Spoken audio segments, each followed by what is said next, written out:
Hey guys, welcome back to I Will Wander, Alabama Slamma. Look at her hot self. I am back at Bighorn Lake, and as you can see, winter has arrived in this incredible part of the world, which makes for great visuals and a great experience overall, but I won't be driving that road again after today unless we have an extended period of really mild weather as I attempt to traverse down to the water line without pitching it. Don't know how long we're staying.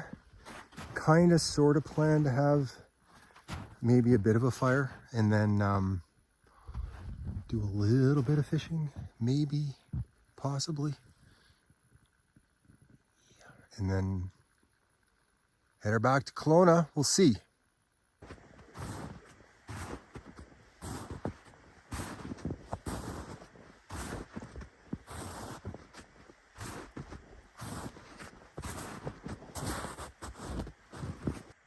I don't know that I feel like traversing down that, to be honest.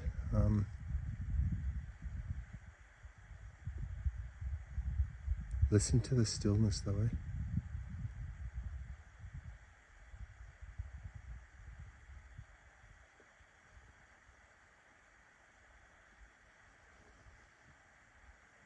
The lack of sound sure is beautiful.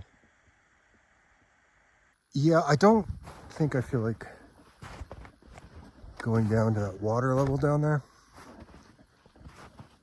but I do kind of feel like making a fire. So I think I'm gonna clear a little spot off just up ahead here, make a little fire, just to say we did.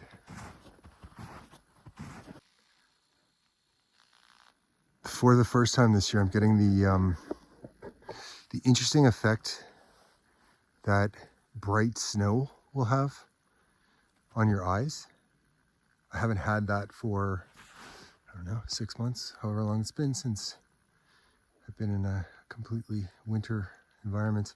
There's a warning in this area for the next little while for the highways coming in and out of Kelowna because they're expecting some really, really intense snow activity in those areas, which we know Powder Jesus will be pleased to hear that.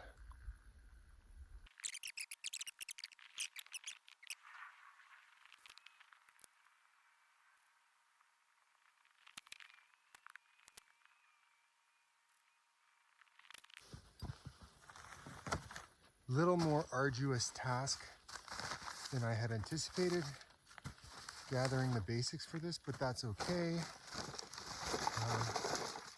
I use this opportunity to burn off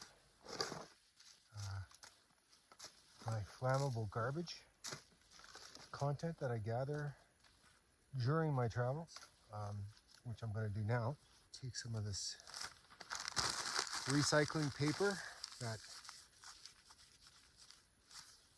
there is certainly no lack of in our era of this form of marketing. Going to place some smaller pieces of wood in a teepee pattern on top of this. As you'll see in a moment, it's neat to be immersed in winter so suddenly. From this point, pretty simple process. You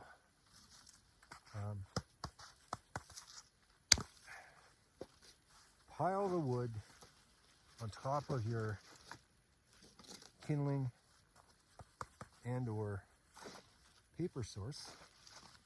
The smaller the pieces, the better. And then you can, as it starts to go, you add more material. Larger pieces is what I'm absolutely referring to there. So for now, though, we will just get smaller ones going. I wouldn't say there's urgency to this, but I am getting a little bit chilly, so I kind of want to get this thing going for real, because I'm starting to feel the effect of the cold.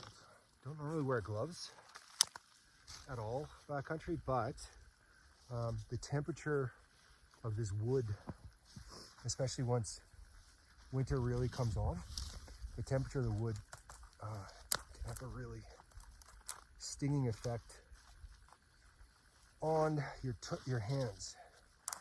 As you can see, the rough shape of the way the wood is set up is in the form of, or the shape of a teepee rather. And we'll light that in a second. And away we go.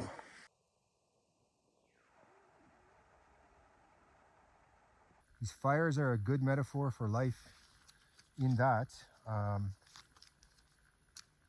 they often take a while to get going when the wood is damp, as it is back in this area often. But you persevere, you keep at it, and you eventually are able to enjoy what we're about to enjoy.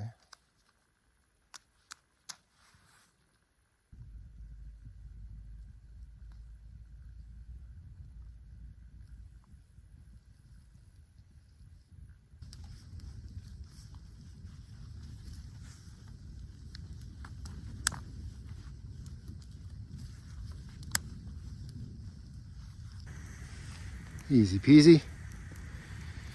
Once you get it going a bit.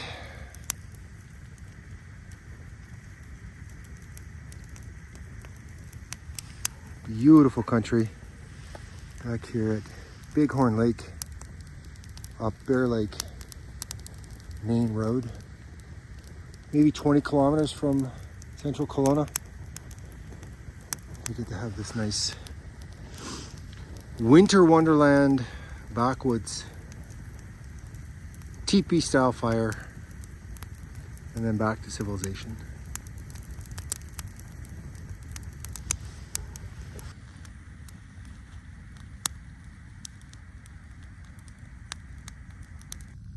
The heat from that couldn't come any sooner.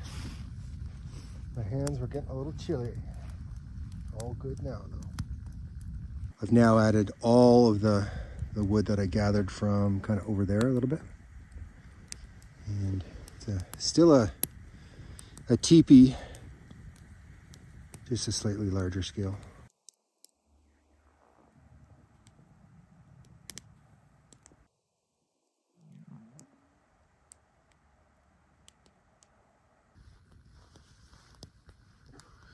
This logo, FYI, is trademark Bohem Creative Incorporated. I Will Wander, which is a subsidiary, a division of Bohem Creative Incorporated.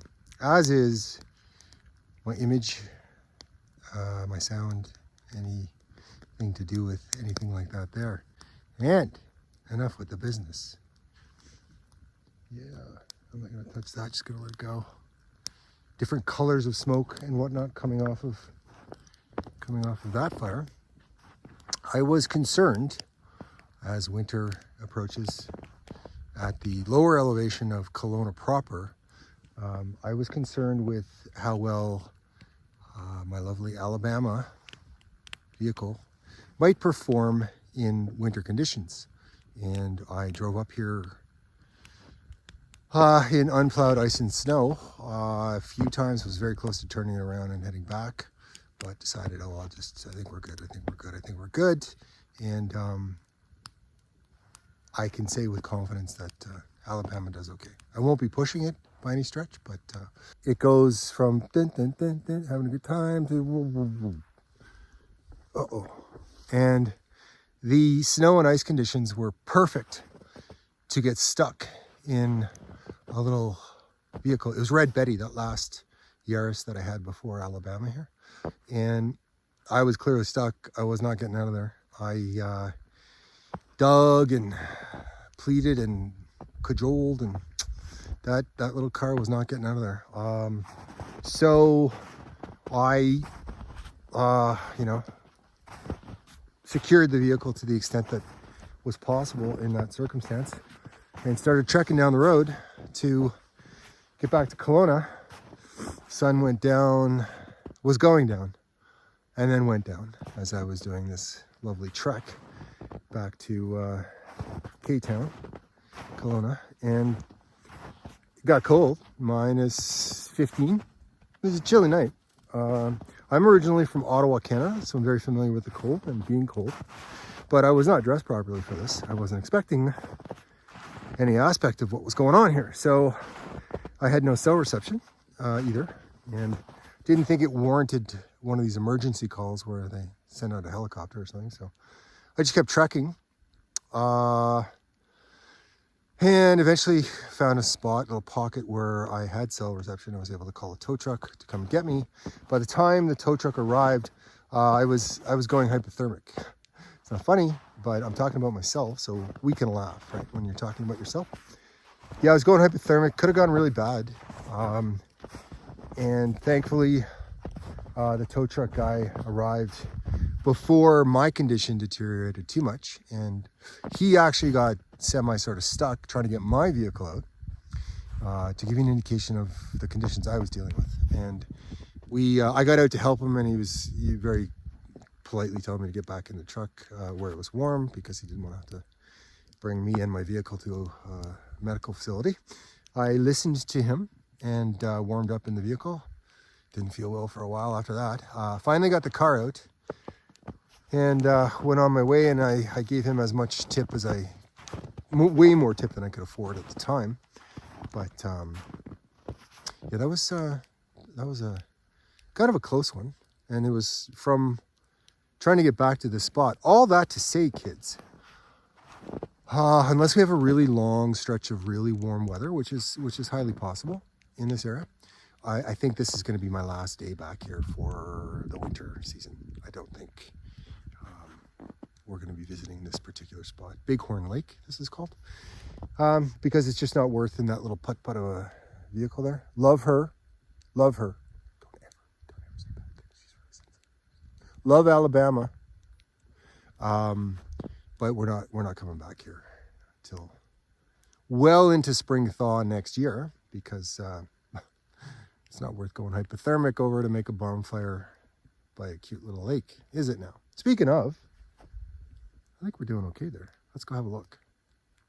Moments ago, I was walking up along the background. There's a ridge that goes along to that spot, and this keeps going back that way. It's enough of my finger in the shot. And there are what I'm assuming are wolf tracks that are very recent back there. So I'm not going to go too far back on my own without a firearm. Anyway, I don't care to engage with whatever's making those tracks. So as we can see, when we get a little closer to our teepee style fire, as we called it, eventually things warm up, dry out enough that you get a nice little fire going. And I don't know how much you can pick it up from this shot, but a lot of this wood, as I mentioned, is quite old and has been on the shore for a while maybe, and burns really well and gives off a really sweet odor at times. I don't know that there's any harm to burning off this material, because it would just be sitting on the shore. It's not like I'm extracting much from the environment, I wouldn't think. Oh, that feels good. So good. Much of the benefit I enjoy from these brief little backcountry wanders that I go on. Thanks for joining me, by the way. I do appreciate you guys coming along. Is the therapeutic escape sense.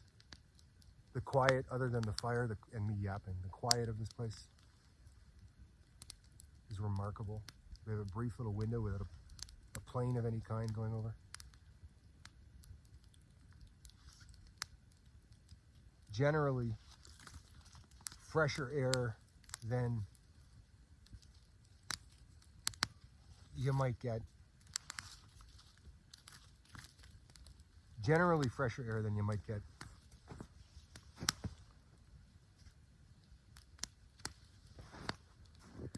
in a more central urban environment back here.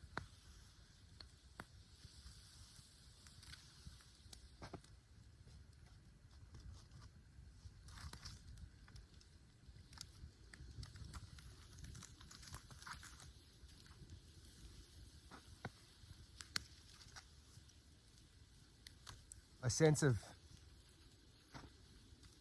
voluntary isolation as well. You're, as they say, away from it all.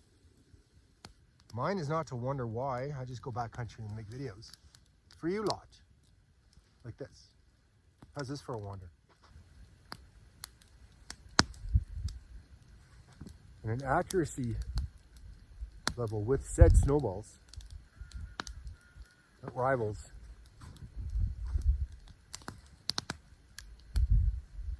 an active NFL quarterback. Witness. Exactly where I was in. You can't see it obviously.